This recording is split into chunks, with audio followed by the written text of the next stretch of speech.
이재명 지사의 네거티브 중단 선언으로 더불어민주당 대선 주자들이 네거티브 휴전에 들어갔습니다.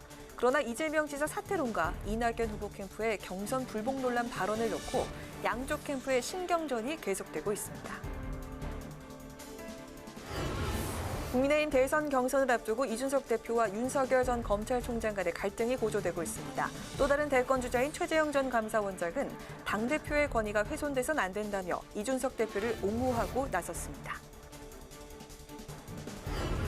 국민의힘과 국민의당 합당 여부가 이번 주 분수령을 맞게 됐습니다. 안철수 대표는 이번 주 숙고의 시간을 갖고 합당 입장을 표명하겠다고 밝혔는데 이준석 대표는 원점에서 협상을 재개하겠다는 입장이어서 합당 성사 여부는 미지수입니다. 뉴스앤 파워 인터뷰. 오늘은 정세균 캠프에서 강원 본부장을 맡고 있는 민주당 송기현 의원과 함께 후보 검증단 설치 공방, 역전 신화를 노리는 정세균 캠프의 전략에 대해서 들어봅니다.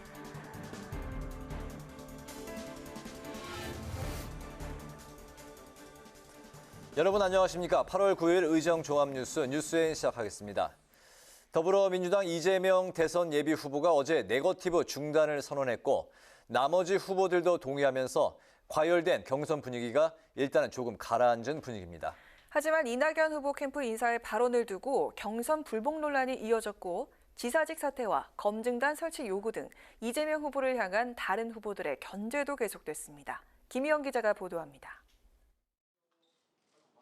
민주당 대선 경선이 네거티브 공방으로 격화되자 지지율 1위인 이재명 후보가 네거티브를 하지 않겠다고 선언했고 다른 후보들도 동의했습니다.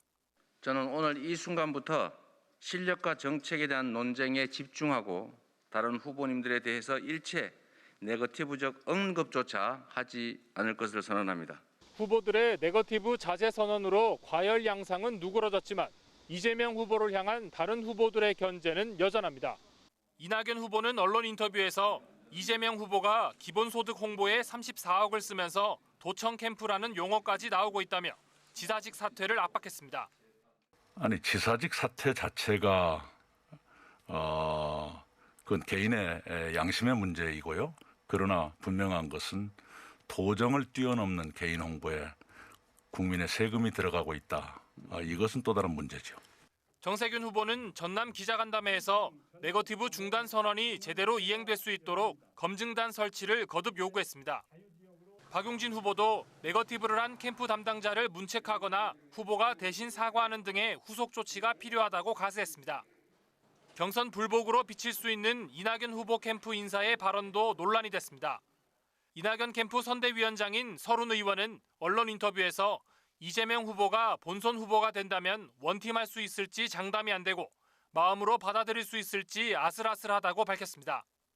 이 같은 경선 불복 논란에 이재명 캠프 현근택 대변인은 경선 결과에 불복할 수 있다는 협박이라고 반박했고 김두관 후보는 SNS를 통해 노무현 후보 사퇴를 주장하던 후단협이 생각난다며 이낙연 후보의 명확한 조치를 촉구했습니다. 이런 가운데 추미애 후보는 대선 본선에서 국민의힘을 중심으로 한 보수 대연합과 싸워 이기려면 민주당도 열린민주당과 통합해야 한다고 주장했습니다. 각 후보들과 순차적으로 만나고 있는 송영길 대표는 조금 전 여의도 한 식당에서 이낙연 후보와 만났습니다. 송 대표와 이 후보는 대선 경선 관리와 운영에 대한 의견을 나눌 예정입니다. 국회방송 김희연입니다. 야권에선 국민의힘 이준석 대표와 대선 예비 후보인 윤석열 전 검찰총장의 갈등이 불거지고 있는 양상입니다. 본격적인 대선 경선이 시작되기도 전 당내 분열을 우려하는 목소리도 나오고 있습니다. 야권 소식은 박지영 기자가 보도합니다. 국민의힘 이준석 대표와 윤석열 대선 예비후보 간 갈등이 계속 이어지고 있습니다. 지난주 당 공식 행사에 불참한 데 이어 지지율에 따라 돌고래, 멸치로 빗댄 발언 공방까지 더해지면서 갈등이 한층 깊어지는 모습입니다. 이준석 대표는 윤 예비후보 측에서 다른 예비후보에게까지 행사 보이콧을 요구한 게 확인됐다며 윤 예비후보가 당 지도부와 주도권 싸움을 하려는 의도로 보인다고 지적했습니다. 그러나 보이콧을 요구받은 것으로 지목된 원희룡 예비후보는 특별히 확인해드릴 게 없다는 입장을 밝혔고 윤 예비후보 측은 보이콧이란 표현을 쓰지 않았다며 와전된 것이라고 해명했습니다. 반면 최재형 대선 예비후보는 당대표의 권위가 훼손되어선 안 된다며 이준석 대표에게 힘을 실으며 윤 예비후보 견제에 나섰습니다. 저는 우리 당이 당대표를 중심으로 하나가 되어 우리 당이 가지고 있는 모든 역량을 결집해서 정권교체라는 절체절명의 목표를 이뤄내야 된다고 생각합니다. 당내에선 갈등으로 인한 분열을 우려하는 목소리가 나왔습니다. 국민의힘 대선 경선 준비위원인 성일종 의원은 대표가 중심에 선다는 오해를 피하기 위해 이준석 대표에게 앞으로 대권주자 행사에 참석하지 말 것을 건의했다고 밝혔습니다. 대표 중심적으로 하는 거에 또 후보들이 참석하는 거에 일부 불편해할 수 있다고 한다면 후보들 간에 이렇게 행사를 하는 것도 괜찮겠다. 최근 윤 예비후보가 박근혜 전 대통령을 불구속 수사하려 했다고 한 발언도 논란이 되고 있습니다. 홍준표 예비후보는 국민을 속이려는 거짓말에 불과하다고 비판했고 원희룡 예비후보는 책임을 회피하거나 축소하는 것은 비겁하다고 지적했습니다. 현역 의원 줄 세우기란 비판 속에서도 각 후보 캠프 간 영입 경쟁도 본격화되고 있습니다. 윤석열, 최재형 대선 캠프에서 각각 9명의 현역 의원을 영입한 데 이어 유승민 예비후보도 캠프 인선을 발표하며 8명의 현역 의원 합류를 알렸습니다. 대변인의 김웅 의원이, 직능본부장에는 유희동 의원이, 수행단장에 김병욱 의원 등이 이름을 올렸습니다. 이 밖에 원희룡 예비후보는 청년 1인당 교육 비용으로 2천만 원을 카드로 지급하는 공약을 발표했고 어제 홍준표 예비후보는 대학 등록금을 차등화하는 공약을 제시했습니다. 국회방송 박지영입니다. 법무부가 현재 이재용 삼성전자 부회장에 대한 가석방 심사를 진행하고 있습니다. 정치권에서도 찬반 논란이 뜨거운 사안이라 어떤 결정이 내려질지 관심이 쏠리고 있는데요. 김세정 기자를 연결해서 자세히 들어보겠습니다. 김세정 기자, 현재 상황 전해주시죠. 네, 법무부 가석방 심사위원회는 오늘 오후 2시부터 이재용 부회장 등에 대한 가석방 심사를 시작했고 지금 이 시간에도 심사가 진행되고 있습니다. 가석방 심사위 논의는 통상 3-4시간 정도 걸리는 것으로 알려졌고요. 심사위는 대상 명단을 검토한 뒤 재범 위험성과 범죄 동기, 사회의 감정 등을 고려해 적격 여부를 과반수로 의결합니다. 심사위가 가석방 대상자를 선정하고 박범계 법무부 장관의 최종 승인을 거쳐 확정되면 오는 13일 가석방이 이루어질 것이란 전망입니다. 통상 가석방은 형기의 80%를 채운 수용자에게 허가됐는데 최근 이 기준이 60%로 낮아지면서 이 부회장도 이번 심사 대상에 포함됐습니다. 앞서 이 부회장은 올해 1월 국정농단 파기환송심에서 징역 2년 6개월의 실형을 선고받고 법정 구속됐는데요. 이후 이 부회장과 박영수 전 특검 측이 재상고를 포기하면서 형이 그대로 확정됐습니다. 경제계에선 이 부회장 가석방에 대한 기대가 큰데요. 다만 이 부회장이 이번에 풀려나더라도 계열사 부당합병과 같은 또 다른 재판들이 진행 중이기 때문에 온전한 경영활동이 어려울 수 있다는 전망이 나옵니다. 정치권의 반응은 각 당 내에서도 엇갈립니다. 민주당 이탄희, 박주민 의원 등은 부패 범죄에 대한 가석방은 안 된다고 밝힌 반면 여권 대선 주자인 정세균 후보는 국민 다수가 가석방에 찬성하는 것으로 보이고 정부가 국민의 뜻을 받아들인 것이라고 말했습니다. 또 국민의힘 최승재 의원은 법이 엄정해야 상식이 지켜진다면 가석방 반대 입장을 분명히 했는데 야권 대선 주자인 원희룡 후보는 이 부회장에게 기회를 주는 것도 괜찮을 것이라는 입장을 냈습니다. 정의당은 기자회견과 1인 시위 등을 열고 이 부회장 가석방에 단호히 반대한다고 밝혔습니다. 이 부회장 가석방 여부에 대한 결정이 나오면 다시 전해드리겠습니다. 지금까지 국회방송 김세정입니다. 국민의힘과 국민의당 간 합당 논의가 숨고르게 들어갔습니다. 국민의힘 이준석 대표가 휴가에 들어간 가운데 국민의당 안철수 대표가 이번 주 합당 문제를 숙고한 후 입장을 표명하겠다고 밝힌 건데요. 이 대표는 협상이 다시 시작된다면 원점에서부터 재검토해야 한다고 말했습니다. 보도에 홍혜진 기자입니다. 국민의힘과 국민의당 간 표류하던 합당 문제가 이번 주 또 한 번 분수령을 맞습니다. 국민의당 안철수 대표가 지난 주말 자신의 SNS에 이번 주 합당 문제에 대해 숙고의 시간을 갖고 결심이 서면 말하겠다고 밝힌 겁니다. 안 대표는 이르면 이번 주 내로 합당으로 갈지 독자 노선을 걸을지 결정을 내릴 것으로 보입니다. 협상 결렬 이후 이번 주를 협상 시한 마지노선으로 못 박은 국민의힘 이준석 대표는 더 이상 자신은 합당 문제를 거론할 생각이 없다고 말했습니다. 다만 이 대표는 만약 안 대표가 이번 주 연락을 해온다면 협상단을 다시 꾸리고 원점에서 재검토해야 할 것이라고 압박했습니다. 안 대표가 합당을 결정하더라도 국민의당의 과도한 합당 지분 요구는 들어주기 어렵다는 입장을 재확인한 것으로 풀이됩니다. 두 대표는 앞서 국민의당 시절부터 쌓인 앙금이 있는 데다가 합당 과정에서도 서로 거친 발언을 주고받으면서 감정의 골이 깊어진 상황입니다. 만약 안 대표가 합당하지 않고 국민의당을 유지한다면 내년 대선에서 제3지대 후보로 독자 출마할 가능성을 배제할 수 없습니다. 하지만 국민의힘은 내년 대선 승리를 위해 야권 후보 난립은 막아야 하는 만큼 국민의당과 합당을 포기하기는 쉽지 않아 보입니다. 국민의힘 김기현 원내대표도 안 대표를 향해 정권 교체의 큰 흐름에 동참할 것으로 기대한다며 합당을 촉구했습니다. 합당이라는 게 뭐 지난주 것하고 이번 주에는 합당 안 되면 뭐 그렇게 할 수 있을까요? 그러니까 정치적 의미의 선언이라고 봐야 되겠죠. 당 입장에서는 하루라도 빨리 합당을 했으면 해야죠. 그걸 뭐 날짜 지났다 무효 이렇게 할 일은 아니죠.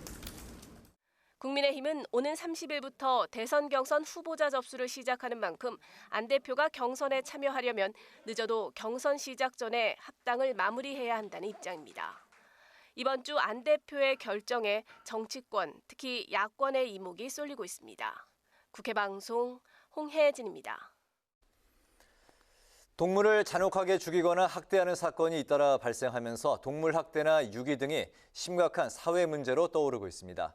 오늘 동물 학대를 방지하기 위한 방안을 논의하는 토론회가 온라인으로 열렸는데요. 동물보호법에 학대 행위를 명확히 규정해야 한다는 지적이 나왔습니다. 임채원 기자가 전합니다. 지난 1월 이른바 동물판 엠번방이라고 불리는 동물 학대 사건이 논란이 됐습니다.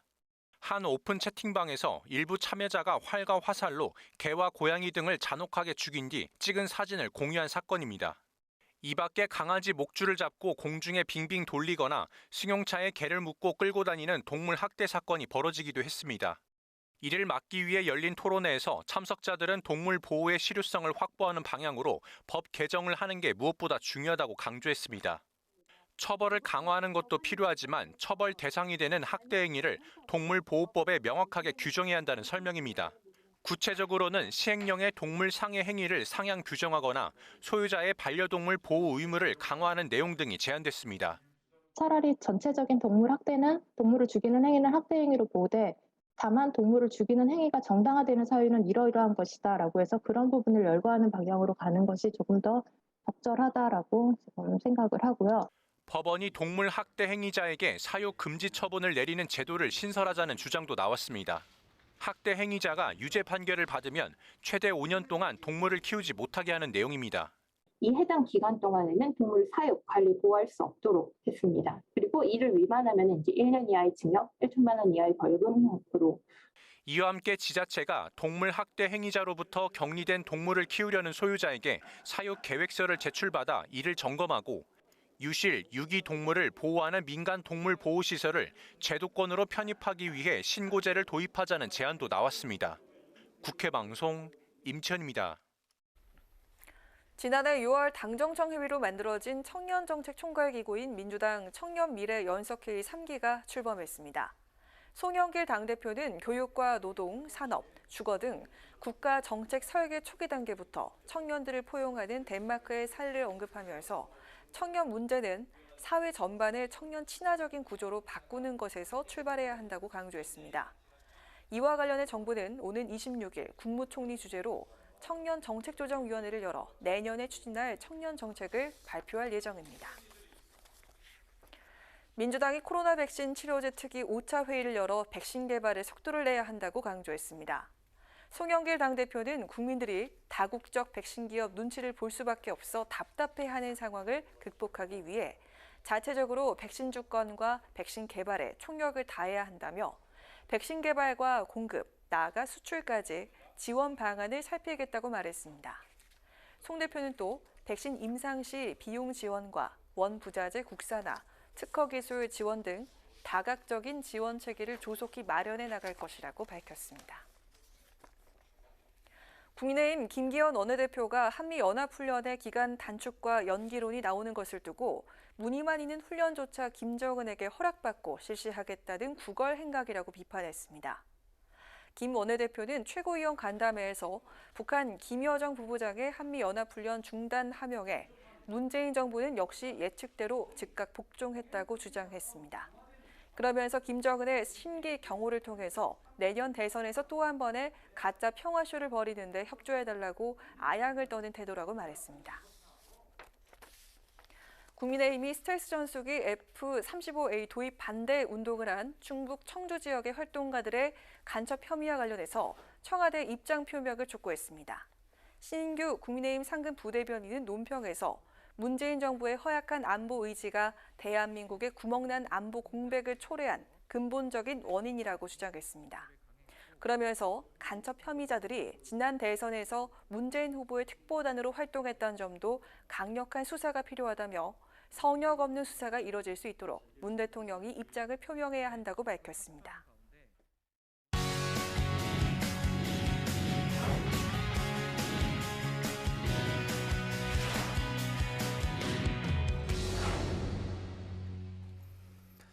네, 오늘 이슈 분석 강민지 기자와 함께합니다. 강 기자 어서 오십시오. 네. 이번 대선 전국에서는 특히나 당대표 리스크라는 말이 이제 자주 등장하는 것 같아요.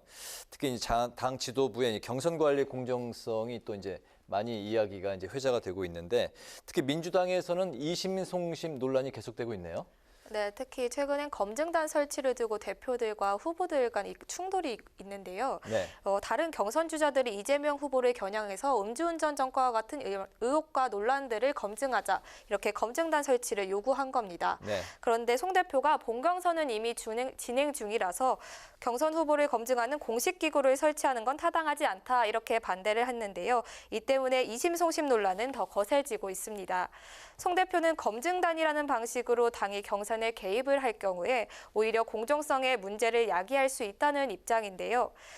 하지만 검증단을 처음 제시한 정세균 후보를 비롯해서 다른 경선 주자들은 크게 반발하고 있는 상황입니다. 특히 정 후보는 송 대표의 거부는 이심송심을 스스로 인정하는 일이다. 계속 거부한다면 이로 인해 벌어지는 모든 일의 책임은 송 대표와 당에 있다고 강하게 경고하기도 했습니다. 네, 사실 경선 관리가 쉽지 않은 상황이고 당대표 리스크면은 이제 이준석 대표, 송영길 대표를 지칭하는 건데 민주당의 이심송심 논란이 이번이 처음은 아니죠. 네. 송영길 대표가 경선 주자들 간의 갈등 관리에 참 고민이 많을 것 같습니다. 네, 시작은 이 경선 초로 올라가는데요. 이 예비 경선 전 후보들이 코로나19 상황 등을 이유를 들면서 네. 경선 연기를 주장한 겁니다. 그런데 송 대표가 이 원칙에 어긋난다면서 반대를 한 건데요. 사실 당내 경선 연기로는 당시 여권 지지율 1위였던 이재명 후보를 견제할 목적이란 해석이 분분했던 상황이라서 송 대표의 거부가 이 지사에 힘을 실어주기 위한 것 아니냐는 의혹을 낳았었습니다. 이심송심 논란이 계속되자 캠프 간 갈등도 한층 격화되고 있는데요.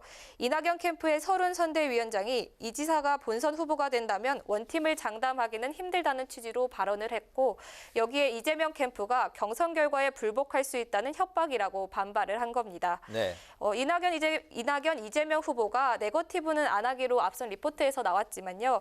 언제든지 재개가 될 수 있는 만큼 이 경선 과정에서 네거티브 과열을 진정을 시키면서도 또 동시에 경선 흥행을 위한 과제가 송 대표에게 남아 있습니다. 네. 이를 위해 송 대표가 경선 관리 의견을 청취하자는 취지로 지금 이낙연 후보를 만나고 있는데요. 앞으로 다른 후보들과도 차례로 만날 예정이라고 합니다. 네.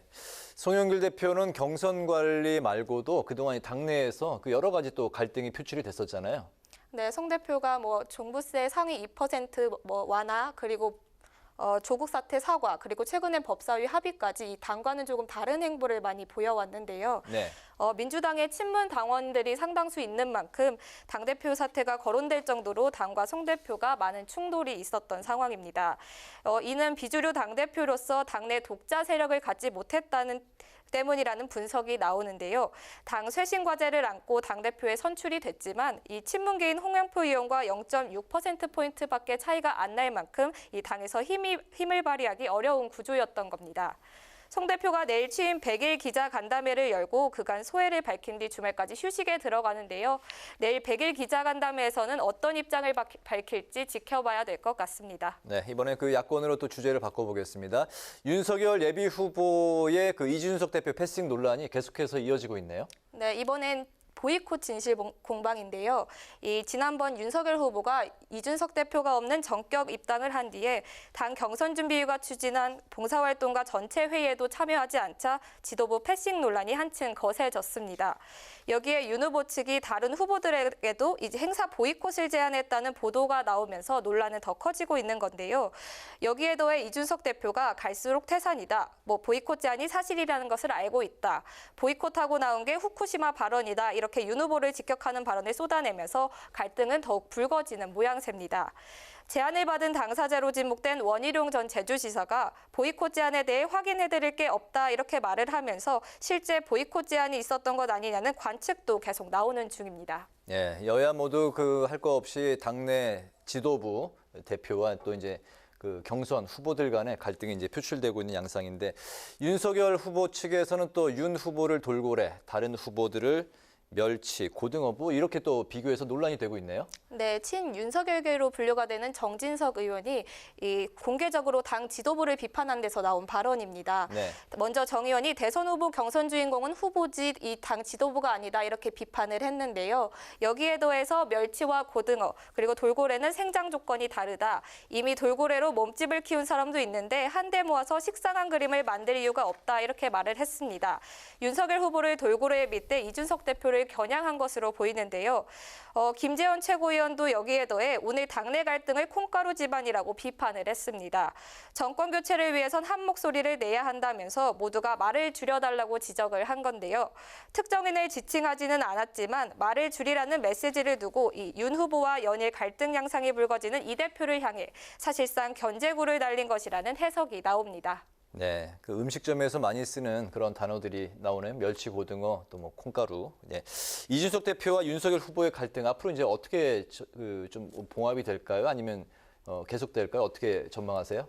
좀 당분간 지속될 가능성도 있는 상태입니다. 먼저 불참 논란 계속될 수 있을 것으로 보이는데요. 네. 윤 후보 측이 당 경선 후보로 등록된 후에야 공식 행사에 참여하겠다, 성실히 참여하겠다 이런 입장입니다. 네. 그런데 지난달 12일부터 예비 후보 등록을 받고 있긴 하지만 이게 의무는 아니고요. 이번 달 30일과 31일에 있을 이 당 경선 후보 등록이 최종적으로 확정이 되면 상관이 없습니다. 네. 그런데 경선준비위는 오는 12일과 19일에 지금 두 차례 토론회를 추진할 것으로 예상되는데요. 윤 후보 측은 경선 후보 등록 후에 선관위 주도하에서 동식 행사를 잡아야 한다는 입장이어서 네. 지금 행사 참여가 불투명한 상태입니다. 그렇군요. 이게 국민의힘 경선 시작이 이제 한 달도 채 안 남았잖아요. 앞으로 그 이준석 대표의 리더십 어떻게 또 전망하십니까? 네, 먼저 오늘 여론조사를 보면요. 네, 윤석열 후보가 오차범위긴 하지만 지난달 3월에 검찰총장 사퇴 이후 처음으로 선두를 내줬습니다. 윤 전 총장이 본인의 후쿠시마 발언과 함께 입당 이후 불거진 당내 갈등이 지지율 하락 요인으로 꼽히는데요. 이처럼 당 갈등이 후보들에게 직접적인 영향이 있는 것으로 보입니다. 이 대표가 오늘 20, 30대 표를 얻어야 한다. 그런데 젊은 세대는 누구 뒤에 숨거나 전원 정치를 싫어한다고 우회적으로 윤 후보를 직격을 하면서 당내 불신은 사그라들 기미를 보이지 않는 상황인데요. 또 앞선 리포트에서 나왔지만 2달 가까이 이어지는 국민의당과 합당 협상도 이 대표가 풀어야 할 과제로 남아있는 상황입니다. 한 달도 남지 않은 대선 경선 출발 시점에서 어떻게 이 당내 경선의 관리를 풀어나갈지가 이준석 대표의 리더십 변곡점이 될 것으로 보입니다. 그렇군요. 네, 오늘 그 이슈 분석에서는 여당의 이심 송심 논란 그리고 야당의 이준석, 윤석열 갈등 등 여야 당대표와 대선 후보들 간의 갈등을 짚어봤습니다. 강민지 기자 수고했습니다.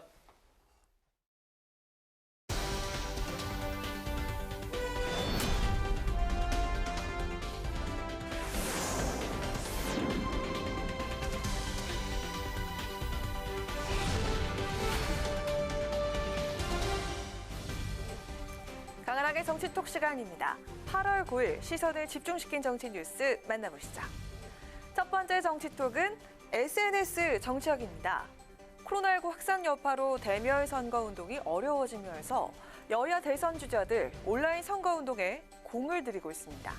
SNS를 잘 활용하는 후보는 오히려 자신의 지지층을 결집하기 더 쉬워졌다는 분석도 나오고 있는데요. 온라인 선거운동이 대세가 된 지금 여야 대선 주자들은 일상을 공유하고 국민에게 보다 친근하게 다가가기 위해서 SNS를 적극 활용하고 있습니다. 먼저 민주당 대선 주자들은 정책 경쟁 대신 가족의, 후보의 인간적인 면을 앞다퉈 강조하고 있습니다. 먼저 이재명 경기지사는요, 자신의 페이스북에 아내와 찍은 사진과 함께 김혜경의 남편 이재명입니다 라는 제목의 글을 올렸는데요. 이 지사는 아내에게 말로 다 못할 미안함이 있다. 아내 없인 국민의 삶을 바꾸겠다는 큰 도전에 나설 수 없었을 것이라면서 부인에 대한 애틋한 마음을 내보였습니다. 이낙연 전 대표는요, 인스타그램에 수키 씨의 일기장이라는 콘텐츠를 연재하고 있습니다. 이 전 대표의 배우자인 김수키 씨의 관점에서 부부의 첫 만남을 비롯한 각종 일화들을 그림일기 형식으로 소개함으로써 이 전 대표의 인간적인 면을 부각시키고 있다고 합니다. 반면에 야권의 대선 주자 윤석열 전 총장과 최재형 전 원장은 보다 친근한 이미지를 연출하는 데 열심입니다. 윤 전 총장은 아이스크림 먹방에 이어서 반려견과 침대에 누워있는 이른바 남자친구 사진을 공개했고요. 반려견 전용 인스타그램 계정도 만드는 등 주로 소탈한 이미지를 강조하는 데 SNS를 적극 활용하고 있습니다. 최재형 전 원장 역시도 이미지 메이킹에 힘을 쏟고 있습니다. 아들과 함께 파마를 하거나 손자와 놀아주는 모습을 담은 사진, 지인과 탁구를 치는 영상 등을 올리면서 친근하고 자상한 보통 중년의 모습을 부각시키고 있습니다. 여야 대선 주자들의 온라인 선거운동에 국민들의 평가는 엇갈리고 있습니다. 유권자에게 친근하게 다가서려는 전략은 긍정적으로 평가가 되지만 마치 연예인처럼 이미지 관리에만 몰두하는 게 아니냐는 지적도 나오고 있는데요. 정치인에게 이미지는 선거의 승패를 좌우하는 중요한 요소지만 대권 경쟁의 핵심은 무엇보다도 도덕성과 리더십 검증이라는 사실을 잊지 말아야겠습니다. 이어서 오늘의 두 번째 정치톡은 칼 가는 베테랑들입니다. 여의도 신인 윤석열 전 검찰총장, 최재형 전 감사원장이 나란히 야권의 대선 주자 1, 2위를 달리고 있는 가운데 국민의힘 다선 의원 출신 3인방이죠.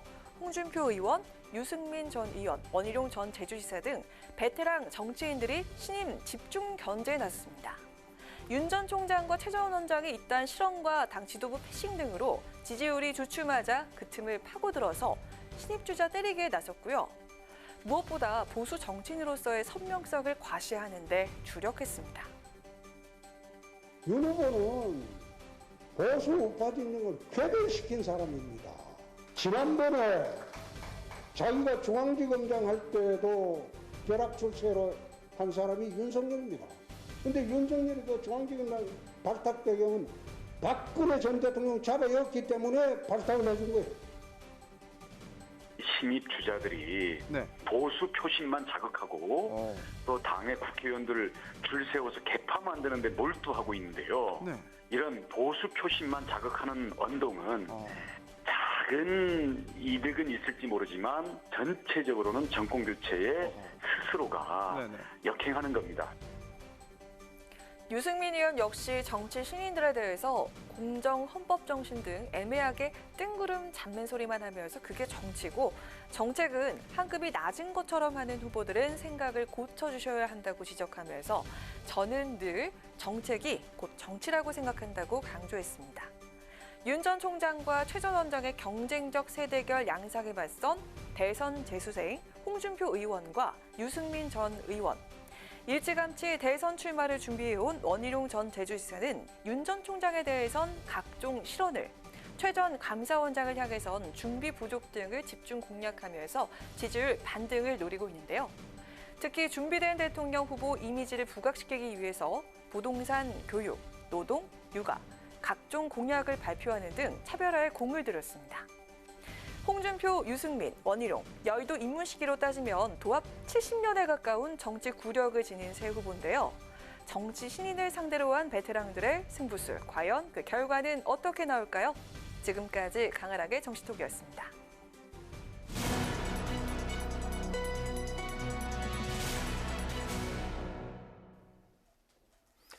네, 제1야당 대선 경선 운전대를 둘러싼 이준석 국민의힘 대표와 윤석열 후보 간의 신경전 일단 휴지기에 들어갔습니다. 하지만 당내 추격자들은 1위 주자 윤 후보를 향한 집중 포화를 멈추지 않고 있는데요.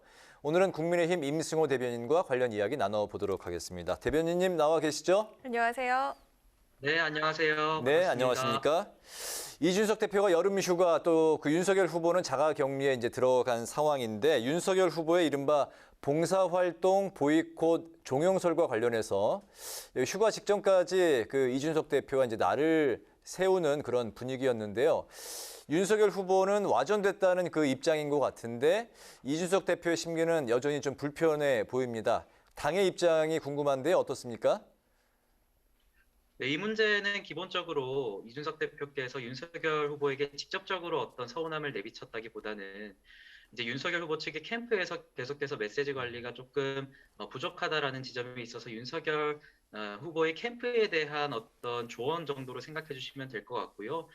예, 이준석 대표께서도 뭐 사실관계를 확인하신 후에 뭐 불문에 붙이겠다라고 말씀을 하셨고 윤석열 후보 측에서도 다음부터는 이제 당에서 정해주는 어떤 그런 일정에 적극적으로 참여하겠다라는 의사를 밝혔기 때문에 뭐 이 부분에 있어가지고 다소 윤석열 후보 측과 대표 간의 어떤 그런 모습이 비춰진 것은 조금 아쉬운 마음이 개인적으로는 들지만 어느 정도 일단락됐기 때문에 앞으로에 있어서 이제 본격적으로 경선 버스가 시작되면서 좋은 모습을 보여줄 것이라고 예상됩니다. 네, 윤 후보를 향해서 추격자들이 집중 포화를 퍼붓고 있는 모습인데요. 윤 후보가 좀 각종 리스크로 좀 흔들리고 있잖아요. 그 틈을 파고들면서 모두가 윤석열 때리기에 열을 올리고 있습니다. 당에선 어떻게 바라보고 있습니까? 저는 윤석열 때리기라는 것보다는 이제 아무래도 야권 후보 중에서 국민들로부터 그리고 당원들로부터 가장 많은 기대를 받고 있는 후보기 때문에 때리기라기보다는 검증이라고 말을 하고 싶고요.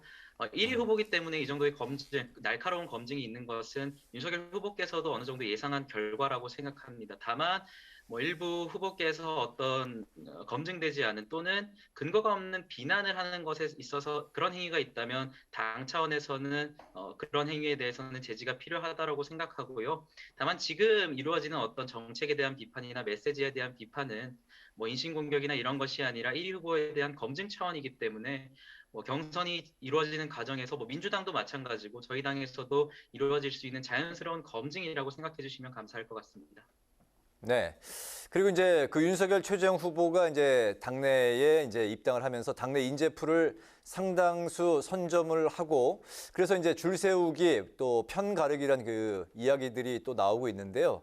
여기 이제 김기현 원내대표는 자연스러운 현상이다 이러면서 이제 그 진화에 나선 입장인데 국민의힘에 원래부터 있던 그 당내 주자들은 좀 서운할 수도 있을 것 같은데 여기에 대해서 또 한 말씀 들어볼까요?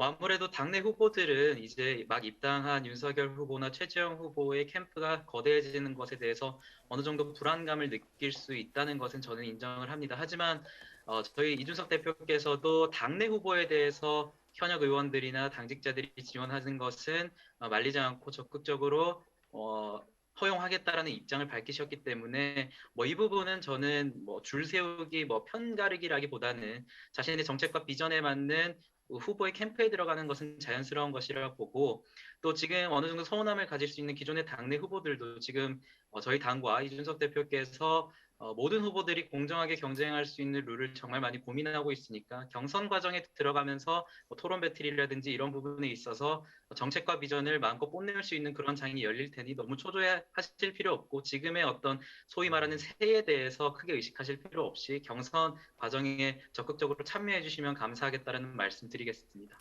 네, 역시 경선 과정에서의 자연스러운 하나의 현상일 수 있다. 이렇게 이제 말씀하신 걸로 이해를 하겠습니다. 오늘 말씀 잘 들었습니다. 고맙습니다. 네, 감사합니다. 네, 지금까지 국민의힘 임승호 대변인이었습니다.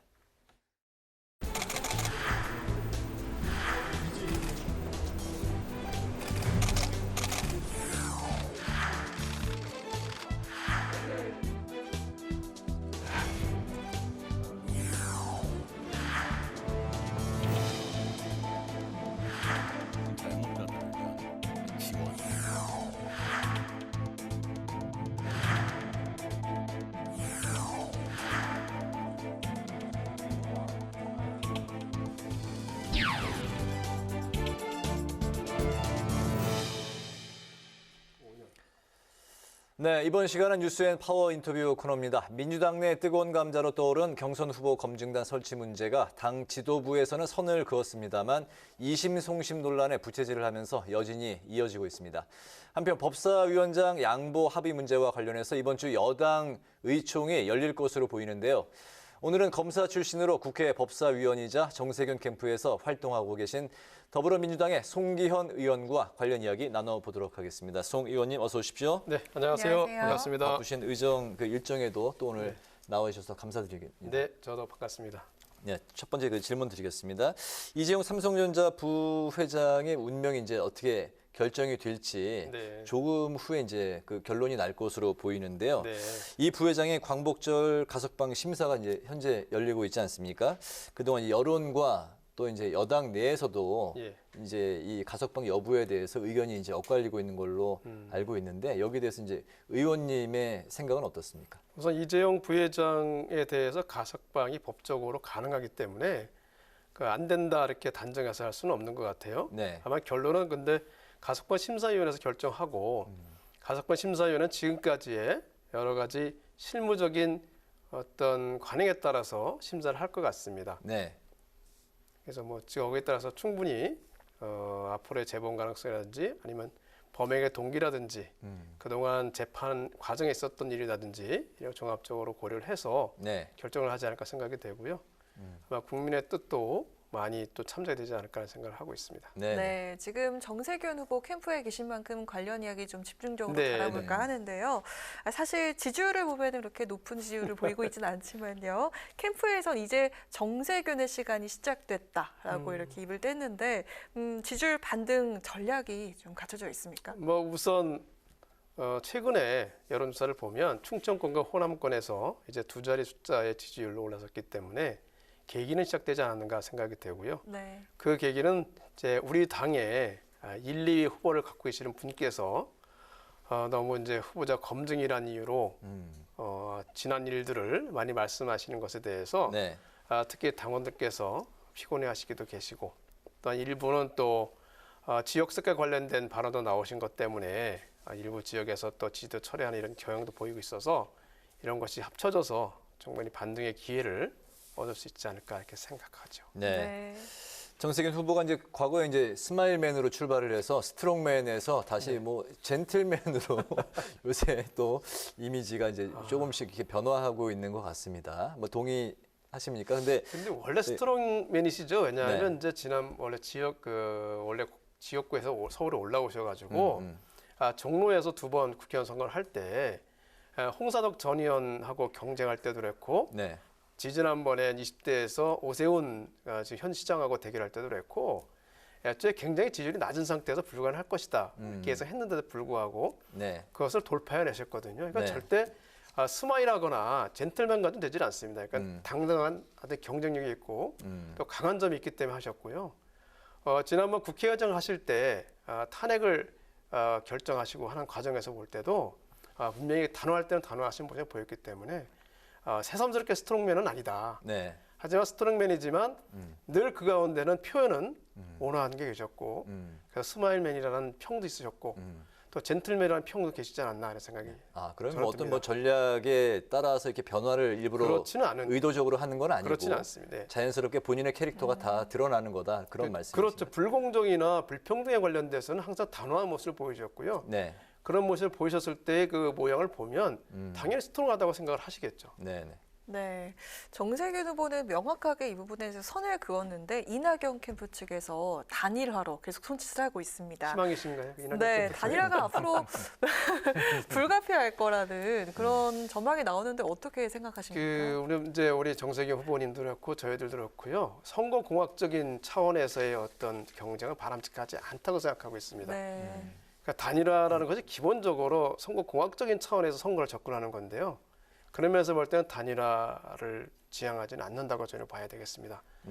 이제 참고로 저는 이광재 의원의 캠프에 있었는데 그럼 이광재 의원하고 정세균 후보의 그 단일화를 왜 했느냐 물어보지 않겠습니까?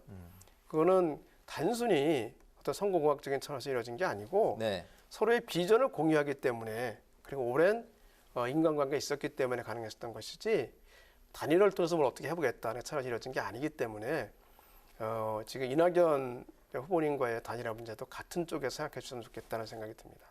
단일화를 하겠다라는 그런 이 생각이 드는 부분이 이번 경선의 최대 변수는 정세균 후보가 될 것이라고 말한 게 또 정세균 캠프 안에서 있었던 발언이거든요. 요거는 어떤 의미를 앞으로 하면서, 경선이 네. 진행될수록 돌풍이라든지 결정적인 차원의 저희 역할은 정세균 후보님이 하실 것이다 라는 말씀에서 하신 거고요.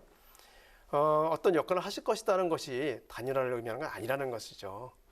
분명히 앞으로 진행되는 것을 보시면 현재 사실 너무 1, 2 후보가 사실 좀 상대방을 공격하는 차원에서 너무 좀 치열한 경기를 하고 있거든요. 그런 가운데 뛰어나게 하실 분은 역시 정세균 후보가 아닐까라는 생각을 표현하신 것이다. 저는 그렇게 해석하고 있습니다. 알겠습니다. 네. 정세균 후보가 이제 또 처음 이제 꺼내 들었던 게 후보 검증단을 이제 설치해야 된다. 뭐 이 이야기인데 당내에서도 이제 여러 가지 의견들이 좀 서로 다른 의견들이 이제 다양하게 나오고 있는데 지도부에서는 이제 경선 개입을 할 우려가 있다. 그리고 이제 경선 버스가 이미 출발했는데 지금 하기엔 늦었다. 뭐 이런 이야기도 있는 것 같고 네거티브가 또 확대될 또 우려가 있다. 그리고 과연 누가 그러면 이 후보를 검증을 할 것인가 이런 인선 문제 여러 가지 이제 문제점들을 또 지적하고 있는 것 같습니다. 난색을 표하고 있는 건데 검증단이 왜 필요한지 좀 들어볼까요? 우선 저희 당규를 보면 후보자 검증위원회라는 게 있습니다. 네.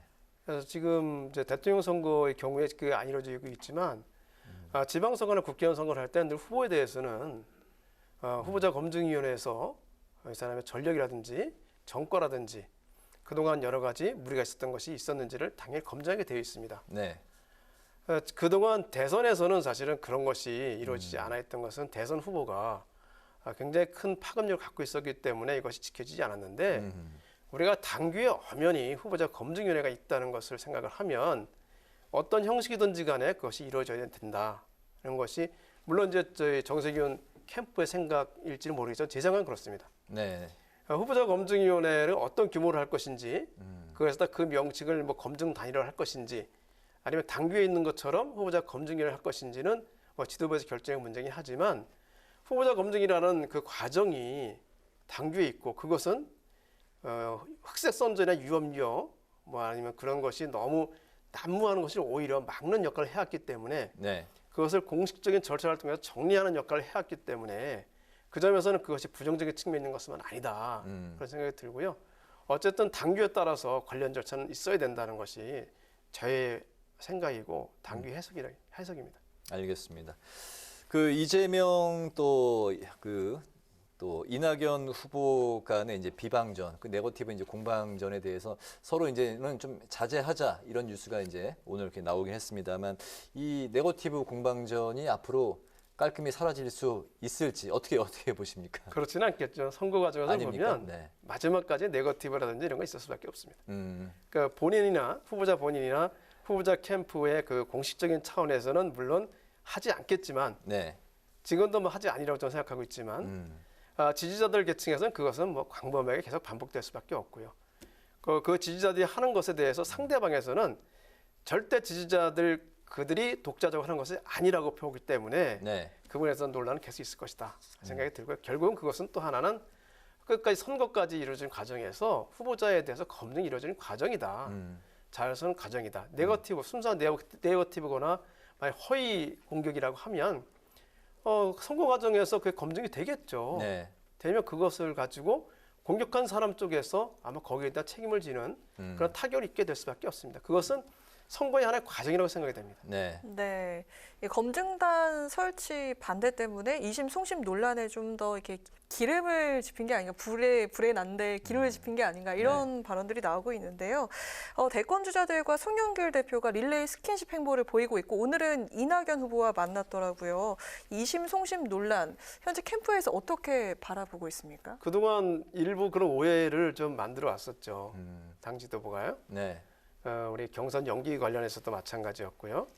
결국 지금 보면 경선 연기가 좀 이루어지지 않았습니까?